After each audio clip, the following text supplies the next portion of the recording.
తను నాకు 27వ తేదీన మాట్లాడుకొచ్చింది. ముందు రోజు 29th కూడా మాట్లాడిందంట. 30th జనవరి రోజు ఈ డిస్కషన్ జరిగితే 29th రోజు మాట్లాడింది. 27th రోజు పాప మాట్లాడింది. ఎగ్జామ్ రాయడానికి వచ్చి సంక్రాంతి హాలిడేస్లో బాబుతో కూడా మాట్లాడాను. సో ఇది చాలా క్లియర్గా చెప్తుంది. ఎటువంటి విభేదాల్లో ఏ రోజు కూడా నాకు ఆఫీస్లో గొడవలు అనే విషయం చెప్పలేదు.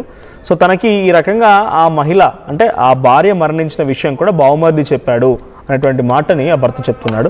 మనతో పాటుగా మా ప్రతినిధి నిర్మల కూడా ఫోన్ సిద్ధంగా ఉన్నారు. నిర్మల, సో ఏంటి కేసు ఎక్కడి వరకు పురోగతి వచ్చింది? పోలీసులు ఏం చెప్తూ ఉన్నారు? సో చివరిగా తను గంట సేపు పాటుగా ఎవరితో కాల్లో కూడా మాట్లాడింది అంటున్నారు. ఎవరితో మాట్లాడింది, ఏమని మాట్లాడింది? సో ఈ కేసు చాలా police officer, senior police officer, retired officer చెప్తున్న ప్రకారంగా చాలా ఈజీగా తేల్చేయవచ్చు, కానీ సమయం పడుతుంది అంటున్నారు.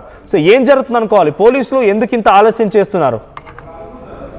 ఎస్ మనోజ్, ఎందుకంటే ఇక్కడ భర్త వైపు చూస్తే మరి హస్బెండ్ కూడా నాకు ఎవరి మీద అనుమానాలు లేవు అంటున్నారు. కానీ ముగ్గురు మరి ఇలా కాలం చేసినప్పుడు కూడా తను ఏం జరుగుంటుంది అని ఒకవేళ కేసు పెట్టిన ఉంటే మాత్రము అది ముందుకెళ్లేదేమో. ఓవైపు అటు అన్న తల్లి ఇద్దరు కూడా వాళ్ళు కూడా ఎలాంటి అనుమానాలు లేవు మాకు, వాళ్ళు మానసికంగానే ఇది అలా ఆలోచించుకొని అలాంటి నిర్ణయం తీసుకుంటారు అని చెప్పేసి వాళ్ళు అంటున్నారు. కాబట్టి ఇక్కడ పోలీసులకు ఒక చిక్కు ప్రశ్నగా కూడా మిగిలిపోయింది అని కూడా చెప్పుకోవచ్చు. ఎందుకంటే ఇప్పటికీ ల్యాప్టాప్ లో, ఫోన్ లో ఇప్పటి వరకు ఎలాంటి ఆధారాలు వచ్చాయి అనే దానిపైన కూడా చూసుకున్నట్లయితే కేవలము నిన్నటి వరకు సారీ మేడం ఇంకెప్పటి ఇలా చెయ్యను అనే మెసేజ్ మాత్రమే బయటికి రిలీజ్ చేసినట్టుగా తెలిసింది. అయినప్పటికీ కూడా అది మామూలుగా అయితే ఎవరికి ఉద్దేశించింది కాదు ఆ మెసేజ్ అనేది కూడా. కాకపోతే వర్క్ విషయంలో చిన్న పొరపాటు అయినప్పుడు సారీ మేడం అని అక్కడి నుంచి అవతల నుంచి ఆఫీసు వర్కర్స్ పెట్టినట్టుగా కూడా దాన్ని చెప్పారు. అదే విధంగా ఈ 1 గంట మాత్రము ఎవరితో మాట్లాడింది లాస్ట్ కాల్ అనే విషయానికి వస్తే చాలా సార్లు వాళ్ళ బ్రదర్ ఉండి లేదు నేను లాస్ట్ సండే మాత్రమే మాట్లాడాను, నేను ఇంకెప్పుడు మాట్లాడలేదు అని చెప్పేసి తను చెప్తూ ఉన్నారు. కానీ వాళ్ళ మదర్ మాత్రము నేను లాస్ట్ 10:30కి ఫోన్ చేశాను, ఫోన్ చేసి ఇంటికి రామ్మా అని చెప్తే లేదు నేను తినేశాను, పిల్లల్ని తీసుకొని నేను పార్టీకి వెళ్తున్నాను, నేను అక్కడే తింటాను అని చెప్పేసి చెప్పడం జరిగింది. ఆ తర్వాత గంటకు నేను ఫోన్ చేస్తూ వచ్చాను కానీ లిఫ్ట్ చేయలేదు అని చెప్పేసి మరి మదర్ చెప్తున్నారు. కానీ ఆ గంట సేపు ఎవరితో మాట్లాడారు అనేది మాత్రం ఇప్పటి వరకు పోలీసులు బయట పెట్టలేదు. కాకపోతే ఇంకా సమయం పడుతుంది అని చెప్పేసి చెప్తూ ఉన్నారు. ఎటువైపు నుంచి కూడా అది చూస్తే ఆఫీస్ వైపు నుంచి ఈ ఇబ్బంది లేదు అని తెలుస్తుంది. ఇటు హస్బెండ్ నిర్మల, ఆ కార్ ఏదైతే తను పట్టుకొచ్చి స్టేషన్ వరకు వచ్చి స్టేషన్ దగ్గర పార్క్ చేసిందో ఆ కార్ కూడా నాదే అని చెప్పి తమ్ముడు తీసుకెళ్ళాలంటే తెలుస్తుంది. ఐ మీన్ అన్న చిరంజీవి మేబీ. సో ఆయన తీసుకెళ్ళినట్టు తెలుస్తోంది. సో అన్న తీసుకెళ్ళాడు అంటే ఇంత తన సొంత చెల్లెలు మరణించింది, తర్వాత అక్కడ పిల్లలిద్దరు మరణించారు, ఇంత జరుగుతున్నా అన్న కారు కోసం వచ్చి కారు తీసుకెళ్ళాడు. కారులో ఒక ఫోన్ కూడా దొరికింది పోలీసులకి. ఆ ఫోన్ని పరిశీలించినప్పుడు ఎటువంటి విషయాలు బయటపడ్డాయి? ఇప్పటివరకు ఎవరైనా ఒక అనుమానితుడనో లేకుంటే కుటుంబ సభ్యులను విచారించారా పోలీసులు? ఎస్ విచారించారు. అటు భర్తని, అటు విజయ అత్త మామని, ఇటు వాళ్ళను ప్రశ్నించినప్పటికీ కూడా వాళ్ళు మాత్రము ఏం అడిగారు అని అడిగితే కూడా ఏం లేదు, వాళ్ళ వర్షన్లో వాళ్ళు ఎంక్వైరీ చేస్తున్నారు అని చెప్పి భర్త చెప్పడం కూడా జరిగింది. తర్వాత ఇక్కడ 2 రోజులుగా మరి ఇటు అన్నని అటు తన తల్లిని కూడా ఇద్దరిని కూడా విచారిస్తూ ఉన్నారు. కానీ ఏం అడిగారు అని అంటే కూడా లేదు, ఎవరితోటైనా గొడవలు ఉన్నాయా ఏంటి మీ చెల్లికి అని చెప్పేసి కూడా అడిగారు. మేము దానికి సమాధానం చెప్పాము, వాళ్ళ వర్షంలో వాళ్ళు చేస్తున్నారు అన్నారు. ఇంకొకటి కార్లో ఉన్న ఫోన్ విషయానికి వస్తే కార్లో ఉన్న ఫోన్ విజయారెడ్డిది. తను పిల్లలతో అక్కడికి ట్రాక్ పైన వెళ్ళేటప్పుడే తను కార్లో ఫోన్ వదిలేసి కార్ లాకు కొడుకుకి ఇస్తే కొడుకు జేబులో పెట్టుకున్న తర్వాత కూడా ఒక ఫోన్ నెంబరు అబ్బాయి చేతి పైన రాసి పెట్టింది విజయారెడ్డి. ఫోన్ నెంబర్ అబ్బాయి చేతి పైన రాసి పెట్టడంతో తర్వాత పోలీసులు అక్కడికి చేరుకున్నప్పుడు కూడా ఫస్ట్ గా గుర్తించింది ఆ ఫోన్ నెంబర్ని గుర్తించిన తర్వాతే అబ్బాయి జేబులలో చెక్ చేసినప్పటికీ అప్పుడు కార్ కీస్ దొరకడంతో ఆ ఫోన్ చేస్తూ ట్రేస్ చేయడం జరిగింది కార్ని. కానీ ఆ ఫోన్ ని వెంటనే రిసీవ్ చేసుకున్న వెంటనే మరి ఫోరెన్సిక్ పరీక్షలకైతే పంపించడం జరిగింది. ఆ ఫోన్ లో నుంచి ఏం బయటపడ్డాయి అనే కోణంలోనే ఇప్పుడు ఒక మిస్టరీగా మిగిలిపోయింది అనుకోవచ్చు మనోజ్. రైట్, అంటే ప్రెసెంట్ ఆ విచారణ తర్వాత పోలీసులను కొలిక్కి వచ్చారా అంటే ఒక అంచనాకు వచ్చారట్టుగా తెలుస్తోందా? Any information regarding that? అంటే చాలా ఈజీగా తేల్చేయవచ్చు ఇన్వెస్టిగేషన్లో అన్నట్టుగా ఇందాక మనతో జాయిన్ అయినటువంటి సర్వేశ్వర రెడ్డి గారు చెప్తున్న మాట అదే. రెడ్డన్న గారు కూడా కొన్ని అనుమానాలు వ్యక్తం చేస్తున్నారు, బట్ ఈజీగా తేల్చేయవచ్చు ఆ రకంగా అంటున్నారు. సో అంటే పోలీసులు ఎందుకు ఇంత ఆలస్యం చేస్తున్నారు అనుకోవాలి?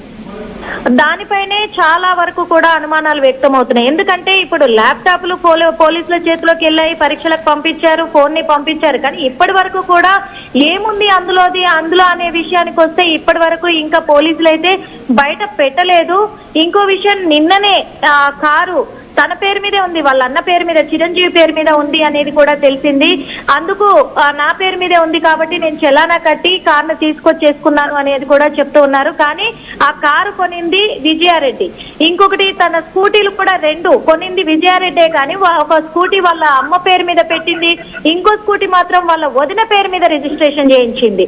కాబట్టి ఇప్పుడు ఇది కూడా ఇంకా ఎక్కడికి వెళ్తాది అంటే వాళ్ళదే అని చెప్పేసి కూడా చెప్తారా అనే కోణంలో కూడా చాలా మంది అనుమానాలు వ్యక్తం చేస్తున్నారు. అదే విధంగా మదరు చెప్తూ ఉన్నారు కొంతమంది సమక్షంలో కూడా, ఇప్పుడు కడుతున్నాము ఇల్లు, అది కూడా నా కూతురు పేరు మీదే పెట్టాము, అలాంటిది నేను వెళ్ళిపోతే ఈ ఆస్తులన్నీ కూడా ఎక్కడికి పోతాయి, అన్ని నా పేరు మీదే ఉన్నాయి, వాళ్ళు ఇబ్బంది పడతారు కదా రేపు అని కూడా నా కూతురు ఆలోచించలేదు, ఇప్పుడు అవన్నీ కూడా ఆమె పేరు మీదే ఉన్నాయి, మేము ఎలా షిఫ్ట్ చేసుకోవాలి అని చెప్పేసి కూడా తను మాట్లాడుతూ ఉన్నారు విజయారెడ్డి అమ్మ అయితే. ఇలా మాట్లాడుతున్నప్పుడు చాలా మందికి చాలా అనుమానాలు అయితే వ్యక్తం అవుతున్నాయి. ఇవన్నీ మరి పోలీసులు దృష్టిలోకి తీసుకొని ఎంక్వైరీ చేస్తున్నట్టుగా తెలుస్తూ ఉంది. కానీ ఏదేమైనప్పటికీ ఈ కేసులో మాత్రం చాలా వరకు ఆలస్యం అయితే జరుగుతూ ఉంది. అన్ని కోణాల్లో దర్యాప్తు చేస్తున్నాము, ఇంకా కొద్దిగా టైం అయితే పడుతుంది అని చెప్పేసి పోలీసులు కూడా చెప్తున్న పరిస్థితి అయితే కనపడుతుంది. Manoj, right, thank you Nirmala. So ఇది సిచ్యువేషన్. పోలీసులు ఇంకా చాలా సీక్రెట్గా ఆపరేషన్ నిర్వహిస్తున్నారు, ఇంకా ఇన్వెస్టిగేషన్ జరుగుతోంది. సో పలువురిని విచారించినట్టు తెలుస్తోంది. సో రెడ్డన్న గారు ఉన్నారు, అంటే సెకండ్ టైం భార్గవ్ గారు కూడా ఉన్నారు. భార్గవ్ గారు ప్లీజ్ మీ కెమెరా ఆన్ చేసుకోండి. Let's conclude.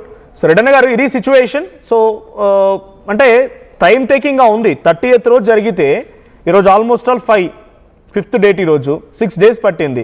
ఇంకా ఇన్వెస్టిగేషన్ అండర్ ప్రాసెస్, ఏం తేల్చలేకపోతున్నారు. అంటే బయటికి చెప్పడానికి డెఫినెట్గా పోలీసులు కొంత గోప్యంగా ఉంచుతుంటారు సమాచారాన్ని, ఇటువంటి కాన్ఫిడెన్షియల్ ఇన్ఫర్మేషన్ ని కూడా. జనరల్ గా ఎవిడెన్స్ కాంక్రీట్ గా సేకరించే సమయంలో ఏదైనా లీక్స్ బయటికి పోతే ఆ కాంక్రీట్ ఎవిడెన్స్ డిస్ట్రాయ్ అవుతుందనే విషయంలో చాలా సందర్భాల్లో పోలీస్ ఆఫీసర్లు గుట్టుగా చెప్తారు.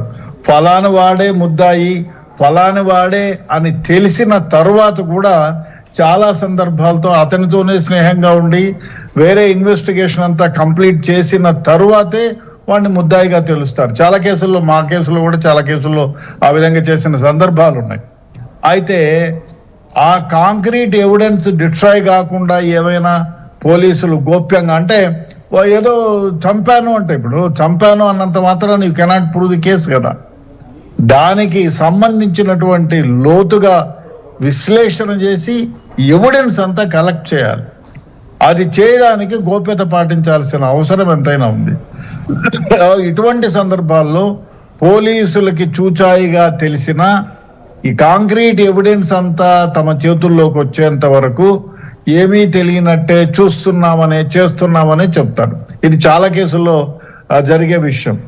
సో ఆ విధంగా జరిగి ఉండవచ్చు అనేటువంటిది నా భావన. ఎందుకంటే డెఫినెట్ గా ఈ కాలంలో ఎవిడెన్సెస్, ఇప్పుడు సెల్ ఫోన్ వాడుతున్నారంటే 60% ఎవిడెన్స్లు దాంట్లో ఉండిపోతాయి, 60 to 70%. అదొకటి. ముఖ్యంగా మిగతా వాళ్ళు కాల్స్ వచ్చినాయి, మిగతా వాళ్ళు దగ్గర నుంచి వచ్చింది, ఎంతెంతసేపు మాట్లాడినారు, వాళ్ళతో ఏమి రిలేషన్షిప్ ఉంది, స్ట్రెయిన్ ఏమైనా అయిందా వాళ్ళ రిలేషన్షిప్ లో అనేది విశ్లేషణ చేసుకోవడానికి అవసరం అవుతుంది టైం. అందువల్ల ఇటువంటిది ఏమైనా విశ్లేషించుకొని ఆ ఎవిడెన్స్ కాంక్రీట్ గా తీసుకోవడానికి టైం తీసుకుంటున్నారేమో అని నా భావన. రైట్, థ్యాంక్ యూ రెడ్డన్న గారు. సో అండ్ భార్గవ్ గారు, బట్ భార్గవ్ గారు కెమెరా ఆన్ చేసుకోండి. రైట్, భార్గవ్ గారు, ఫైనల్గా దీనికి ఒక కంక్లూజన్ రావాలని అంటే పోలీస్ ఇన్వెస్టిగేషన్ పూర్తయితే కానీ ఫుల్ పర్ఫెక్ట్ కాంక్రీట్ ఆధారాలతో రావన్నట్టుగా తెలుస్తోంది.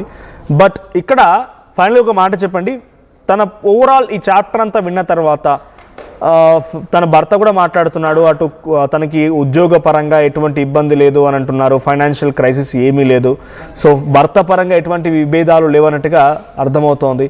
సో ఏం జరిగి ఉండొచ్చు, ఫైనల్గా తను ఇంతలా డిసైడ్ అయిపోయి ఇంతలా మోటివేట్ అయిపోయిందని అంటే ఒక మాటలో కంప్లీట్ లైఫ్ కొలాప్స్ అనుకొని ఉంటేనే ఈ డిసిషన్ తీసుకుని ఉంటుందా, లేదంటే ఎవరైనా ప్రేరేపించి ఉంటారా ఫ్యామిలీలో?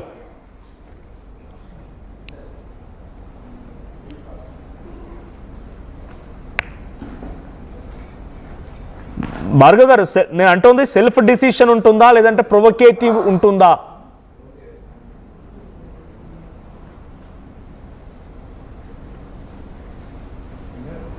Right, thank you for joining us.